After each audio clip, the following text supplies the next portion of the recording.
after Dub's brother created the new streaming group Capaholics. He would then go on to face Lil Rodney's son, aka Reggie, in a rap battle where he was clearly outmatched. Who is that? Everybody know it's Ddg'S. You claim that you from the streets, nigga, you from Pontiac. I'm from Bodymore, Murderland, where the bodies at. Clearly outmatched, but everything would change once Reggie dropped this one bar. Because he can't see his what? He can't see the shit that be shining in the sky.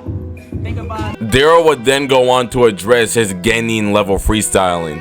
Reggie said one line that I didn't catch. I didn't catch the line. Everybody in my group chat, Why you ain't fight him? Why you ain't do this? All was fine until everyone realized that Jay Cinco was nowhere to be found during the Capaholics stream. Is whoever y'all see in this group is in this group. But Jay Cinco was not going for that shit. no, I think I'm bigger than the program. I come from a place where I know ain't nothing bigger than the program. The program can't work if other niggas think they bigger than the program. Even that group, like, it's not a real group, bro. I'm just speaking as a group. That's not a real friend group, bro. That's not a real friend group. This gonna say some like, Kai your daddy. That's what he said. So I said, made you.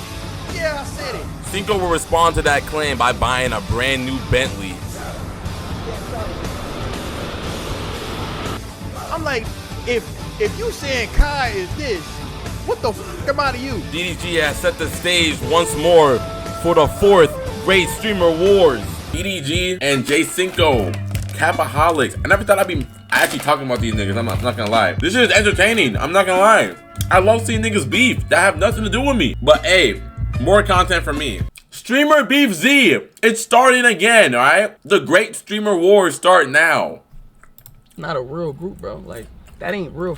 Even that group, like, it's not a real group, bro. Like, that ain't real. Them ain't real. Like, and I'm not saying like speaking on as far as everybody individually.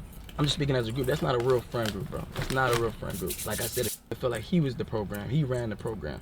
You know what I'm saying? So they kept adding me back and just tearing it down, like coming at it in real disrespectful ways, talking to it like a friend would never talk to. Damn, like, ain't this nigga from Compton? I just peeped. Ain't Cinco from Compton? Ain't he a Crip?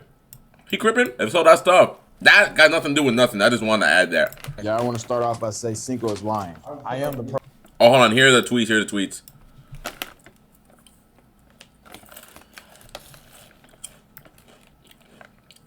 I hope y'all saw that. program. Sure. Call me DD program. Talk about grand opening and then grand closing. Doing group content isn't some sort of unfamiliar venture. Mind you, I'm gonna stop pausing after this. But mind you, that was after one day of the group being formed. Nigga, the group was formed. The group was created and established for just one day. This is something that niggas early foreseen happening. Like Palm Red. We seen this shit. We knew it was gonna happen. But damn, nigga, one day?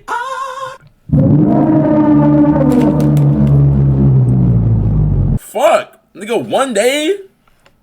Damn. For DDG. He had one in the past featuring Pootie and Chark and Ty the Guy and some other content creators. And we all know how successful group content can be. If you look at 2Hype, if you look at FaZe, if you look at AMP, Sidemen for what it's worth, doing some sort of group content has always shown in content creation that it can be very, very lucrative. But this isn't just a venture that you throw together. And to be honest with you, for every AMP and Beta Squad that's out there, there's a failed group that had a couple of months of success, had a bunch of turmoil behind the scenes, whether it was about money, women, drugs, whatever the case may be, and they fell off just as quick as they started. Which brings me to the Capaholics. People have been talking about how collaboration and streaming is something that is going to propel a bunch of people forward, so it naturally made sense for a new streaming group to prop up. That is the group that DDG started, featuring likes of Jay Cinco, his brother Dub, and Deshae Freaky Frost.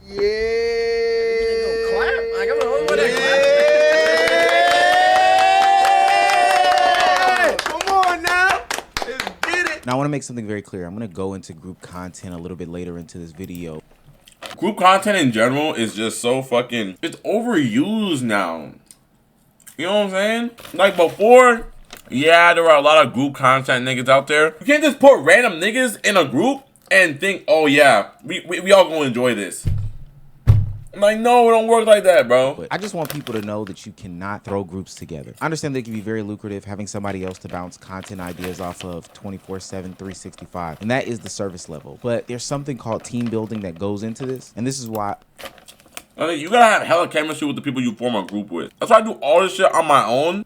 other groups have failed in the past. Not even can't close. just slap a bunch of content creators together or a bunch of guys you think is funny together in order to make some sort of group. There's dynamics and energies, and there's a bunch of behind the scenes stuff that have to do with people's personalities that have to come into play. And we know that there can be some strong personalities when we're dealing with DDG, Dub, Deshae Frost, and Jay Cinco. So off rip, I was skeptical as hell. Now, if I had to do a hierarchy of who is in this group, I would say it's DDG up here, and then Jay Cinco falling somewhere short, but definitely second in this group when it comes to who is the most poppin'est, littest streamer. So I look nothing like Gideon. it was very interesting that a lot of people saw him in the trailer but didn't see him in the opening of the whole subathon, streamathon, new group introduction. So naturally a lot of people have questions, and DDG came quickly and confirmed that he was not in it. Who you see today is who is in this group. I understand, bro. I don't get it. But I'm gonna address the elephant in the room, y'all, because nobody else is. Whoever y'all see in this group is in this group. Whoever y'all see today is in this group. Things can be further explained later on, but for right now, that's just what it is. They literally announced the group on like the 29th of September. On the 30th of September, they got together, and then on the 1st of October, they were already broken up. I think it's the That, like, nigga, that's like a week. most amazing thing in the world. Now, there are some other groups that we should probably cover on this channel that are seemingly having a falling apart. You know, we've addressed Max leaving FaZe, and then there's some speculation about Your Rage also not being in FaZe anymore because he's not there for the subathon. But I still don't know if Rage is part of FaZe anymore. I've been asking that question for like months. That nigga is never there. Rage, where are you? I'm not even gonna get into that because niggas think I glaze Rage too much. I do, but difference is that Your Rage and Max, for what it's worth, have been a part of FaZe and other groups for a long time. I don't think I've ever seen a group be started and instantly fractured a day after its creation, especially by the second biggest member. Usually when people leave the group, it's from the members that really don't matter. You know, the Mopies of the world. My bad.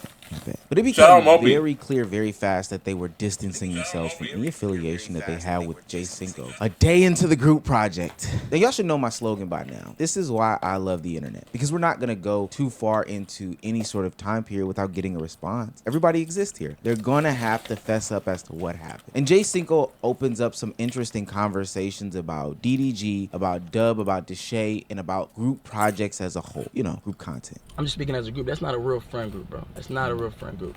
Like, our friend group was always based off of the ranks of popularity. Like, last year I was at the bottom of the rank. If I put up to the club late, nigga tell me, nigga, it's over. Like, you can't even get in the club. Like, I'm not coming out to get you. Wow. You gotta call like T.O. or somebody. You feel me? Like, that's the only way a nigga gets somewhere. Like, you know, and that's just a representation of the dynamic of the friend group. You know what I'm saying? Shout out everybody that's a real nigga in this bitch, that really stand on certain shit, that really show love. They got fucked over a couple times and still remain the same guy. I done got fucked over in relationships and I'm still the same nigga.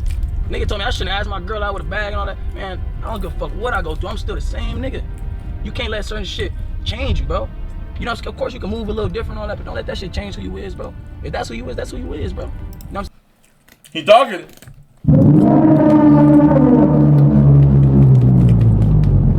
He talking. Why they bringing up Lala and shit? What did Lala do? What did Lala do? Saying if you a solid nigga, don't let no money change you, nigga.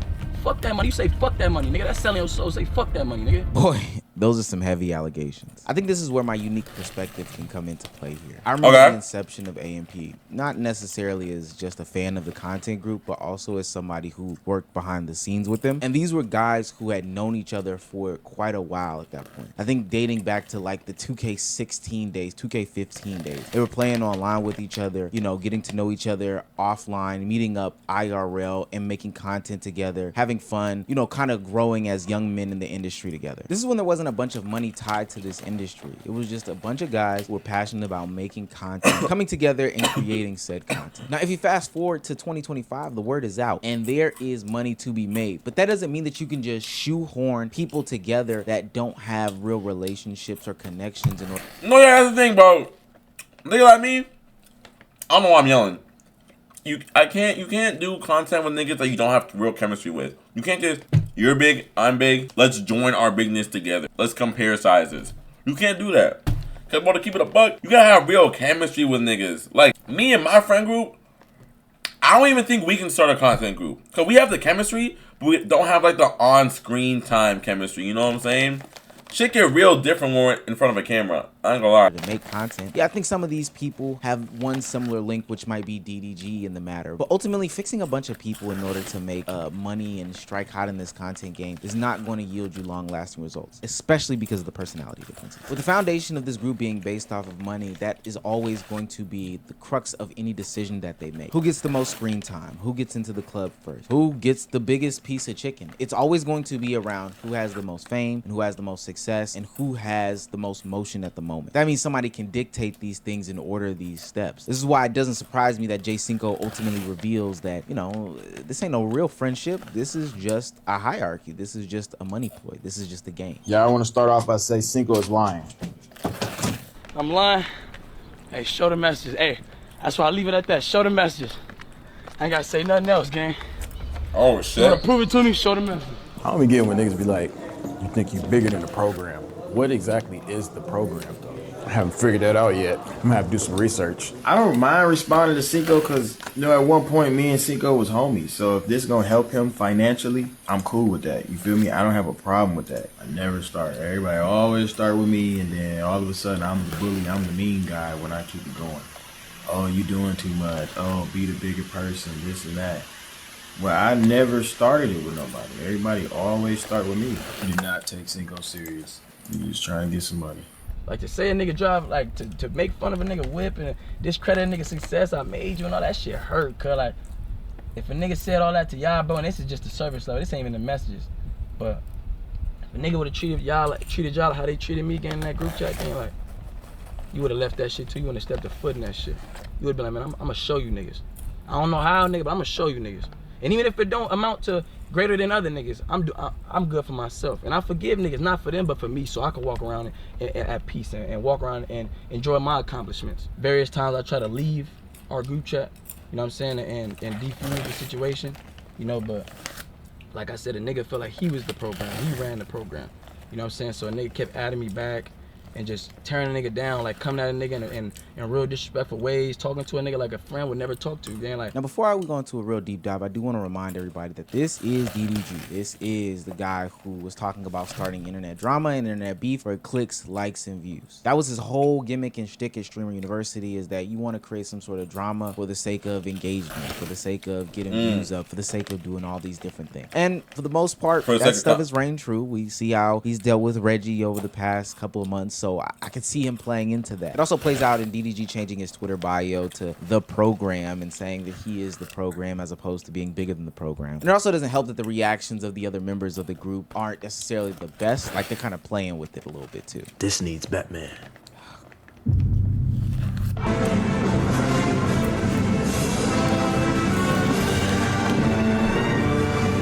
Cinco, DDG, call Batman ASAP. What is this gimmick?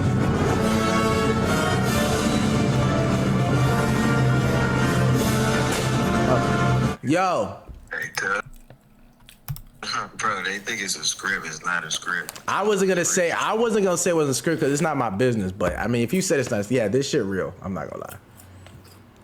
Nah, I'm finna go live and look, but I ain't gonna talk about it today. I'm just gonna enjoy this fight. If it was a script and I wanted people to believe that it wasn't a script, the first thing I would say is this is real. Like, I don't know, fool me once, shame on you, fool me twice.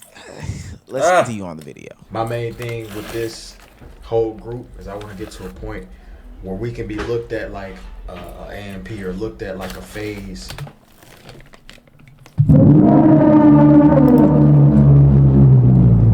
Nah, I fuck with DDG, bro. I never really watched his content growing up, like how I watched like other niggas, like Too Hype, Cash, Flight. I never watched DDG. I'm still not subscribed. Never been subscribed to that nigga.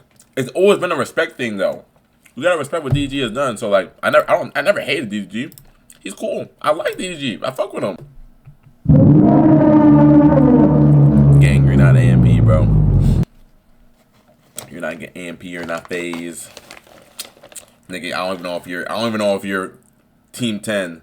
Let's calm that shit down, buddy. Let's calm that shit down.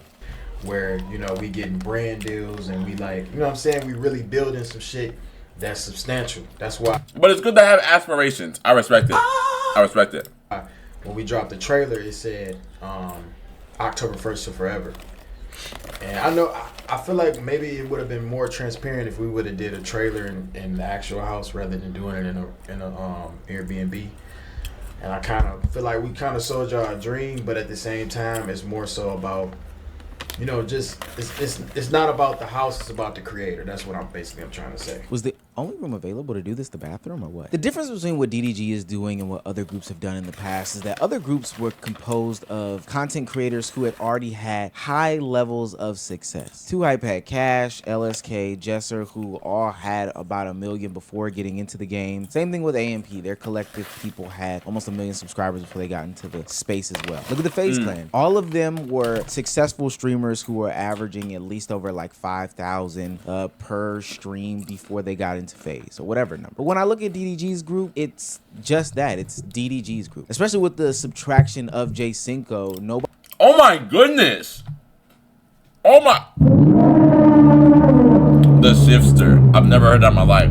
But oh my. Who the fuck are these niggas? Who is Richard Kelly? That's what I'm saying. You tell me. That's what I'm saying. Gang, there's no way you said you were gonna be like AMP with Baby Rich 1K. Get the fuck out. Get the fuck out of here. Get the fuck out.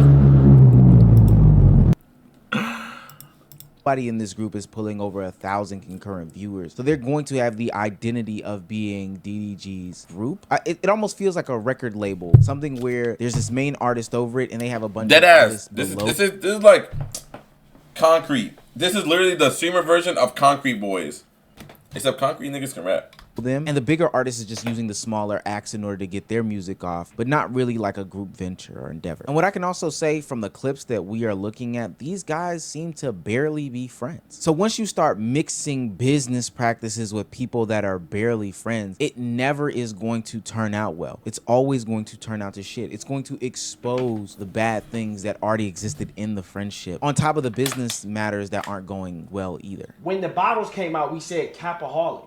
So we all was a friend group, but the only thing between our friend group is that some people was cooler than other people, then some others was cooler than other, and then we all combined. You know what I'm saying? What the fuck did you just say to me, Dub?